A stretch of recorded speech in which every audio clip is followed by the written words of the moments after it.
Welcome back to the Science Podcast on YouTube. Ready for a deep dive? Always. Good, good. Well, today we're going to be looking at humanoid robots, like straight out of science fiction. For sure. Always been a popular topic. Right, but especially now. We're going to be focusing on a company called Apptronics and their robot Apollo. Oh yeah, Apptronics. They're doing some pretty cool stuff. Exactly. So to start, Apptronics spun out from the Human-Centered Robotics Lab at the University of Texas at Austin back in 2016. They haven't been around that long, really. No, but they've been busy. It's interesting, though, they're not just focused on humanoid robots. They've got this whole portfolio of different robotics technologies. That's right, yeah. They've been developing exoskeletons, different kinds of platforms for bipedal robots and robotic arms. Super strong robotic arms, too, from what I hear. Definitely. And that really shows their expertise, right? They're not just, focused on one thing. Yeah, for sure. And speaking of impressive, I was reading that they worked with NASA on the Valkyrie robot. Oh, wow. Yeah. That's a robot designed for, get this, deep space exploration. So they're working with NASA. I mean, that says a lot. Right. If NASA trusts them to build robots for space... They must be doing something right. Exactly. Yeah. Okay, but let's get to the main attraction. Their flagship product, the Apollo robot. Okay, Apollo. Yeah. They call it the world's most advanced humanoid robot.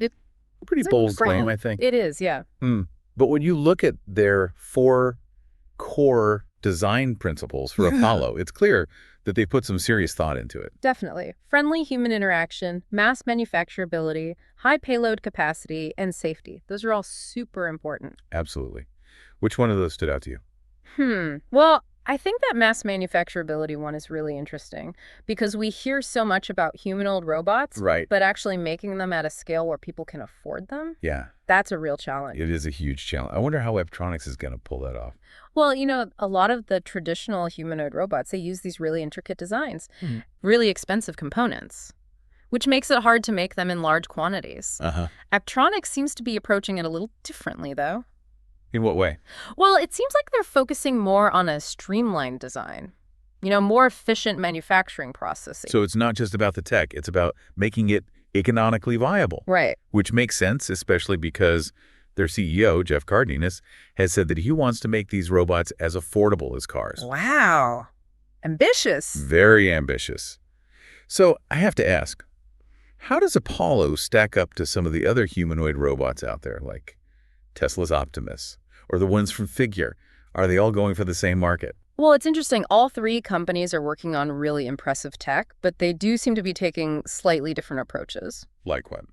Well, it looks like Tesla's Optimus is more focused on, general purpose applications. Okay, yeah. Figure's robots seem to be more targeted towards labor-intensive industries, but Apptronics, they seem to be starting with very specific sectors like warehousing and manufacturing. Makes sense to start with more structured environments. Right. It allows them to really perfect the tech in a controlled space. And prove its value, too. Exactly.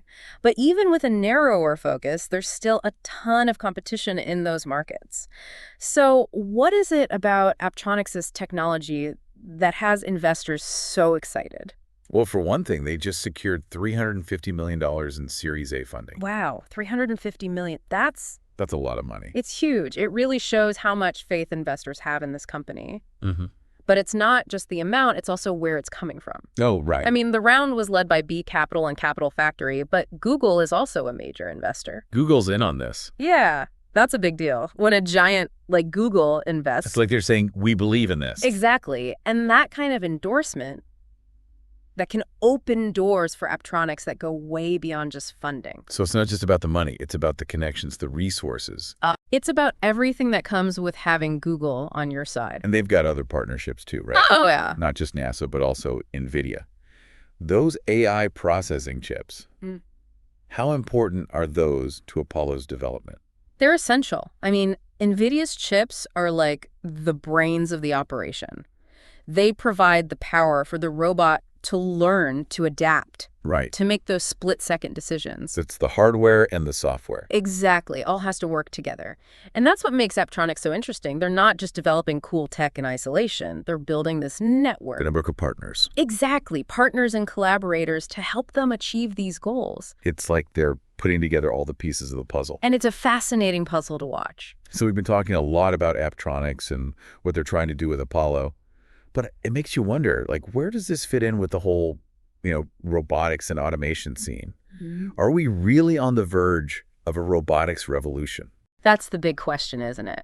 It's tough to say for sure, but maybe we can look at, I guess, some historical parallels. Okay, yeah. Like what? Well, think about the Industrial Revolution, for example. Oh, right. The shift from, doing everything by hand to using machines, that changed things. It was a huge change. I mean, it changed, well, everything, really. How societies worked, how economies functioned, even how people lived. Right. In a robotics revolution, it wouldn't be exactly the same, obviously, but Could be just as big. it could be, yeah. So are we talking, like, instead of steam engines in factories? Yeah. We're talking about smart robots working alongside humans in all sorts of industries. Exactly. And that has some pretty big implications. Imagine robots doing those really dangerous jobs. Oh, yeah. Like dealing with hazardous waste. Right. Or working in extreme conditions, like deep sea mining, for example. Oh, yeah. Or even just handling those super repetitive tasks on assembly lines. So that frees up humans to do the stuff robots can't, like creative stuff, Yeah. critical thinking, all that. Right. The things robots aren't really good at yet. It's not necessarily about robots replacing us altogether. Or like working together. Exactly. Humans and robots, like collaborating, using each other's strengths. Okay, but I know some people are still worried about jobs, right? Mhm. If robots are doing all the work, Right. Yeah. what happens to the people? It's a valid concern, for sure, and we can't ignore it. But throughout history, I mean, technological advancements, Yeah. they often create new opportunities. So it's about being ready to adapt. Exactly. We need to make sure people have the skills they need. Right, so more education and training. Yeah. For those new kinds of jobs that'll be created. And this isn't just on governments or schools. That's right. Companies like Apptronics, they have a role to play too. How so? Well, they can invest in workforce development, help communities prepare for a future where automation is more Commonplace. Okay, but I gotta ask, what about the whole, sci-fi fear of robots becoming self-aware? Yeah.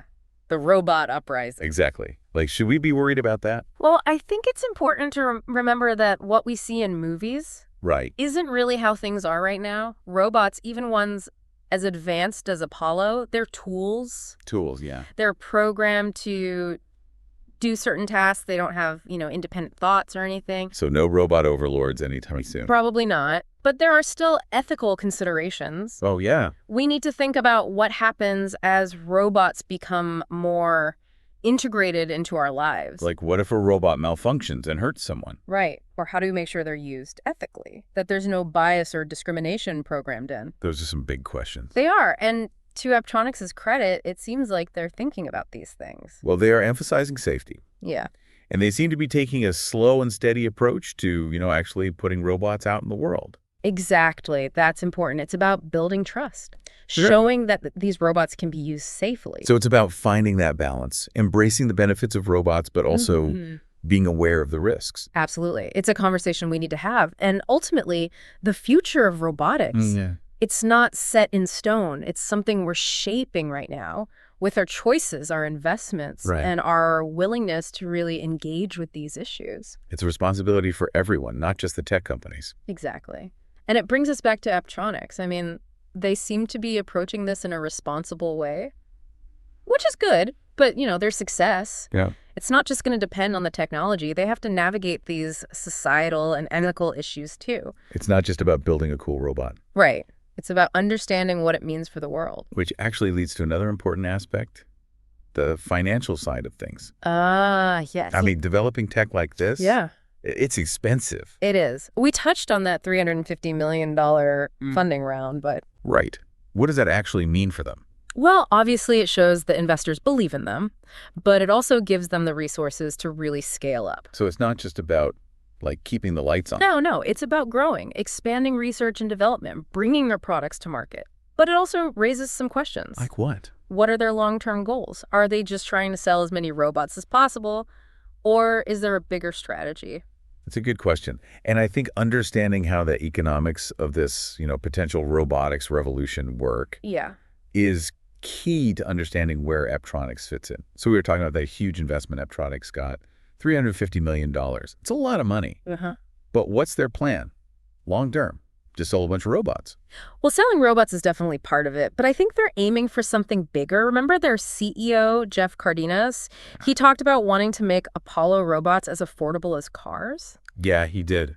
That makes me think they're not just targeting, like, specialized industries. They want these robots to be everywhere. So who are their ideal customers then? And how do they actually make money? I mean, besides just selling the robots. Well, think about the industries that are, like, really looking to automate things. Yep. Manufacturing, logistics, retail, even healthcare.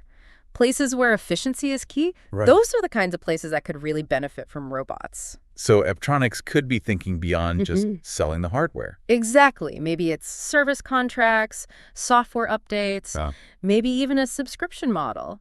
You know, like companies rent the robots. Oh, interesting. So kind of like how software works now. Yeah. It's not a one-time purchase anymore. It's a service. That's a really smart way to have a steady income. Right. And it gives them the money to keep innovating, which is super important in robotics. Because the tech is always changing. Always. Yeah. It's like a snowball effect, almost. The more robots they get out there, the more data they collect, the better the robots get. And then that attracts even more customers. It's a cycle. Exactly. And we can't forget about those partnerships. NASA, NVIDIA. Right. Those collaborations are going to give them a big advantage. It's like they've put together the best team possible.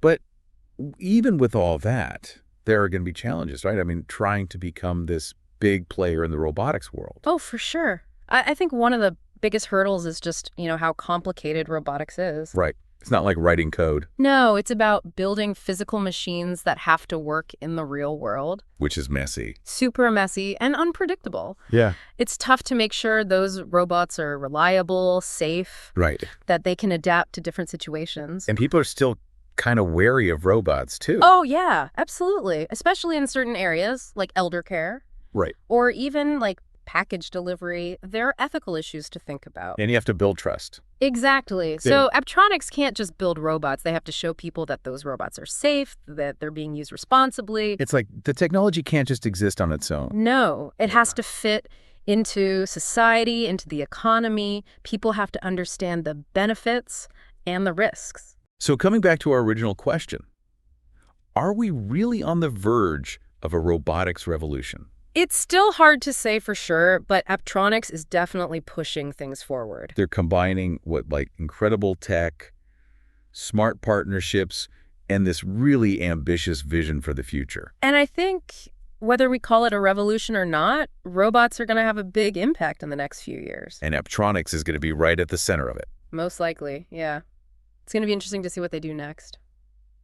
Well, that's about all the time we have for today. We've covered a lot, from the nitty-gritty tech details to the bigger economic and ethical questions. It's a fascinating topic, and we hope you learned something new today. As always, keep those brains buzzing, and we'll see you next time.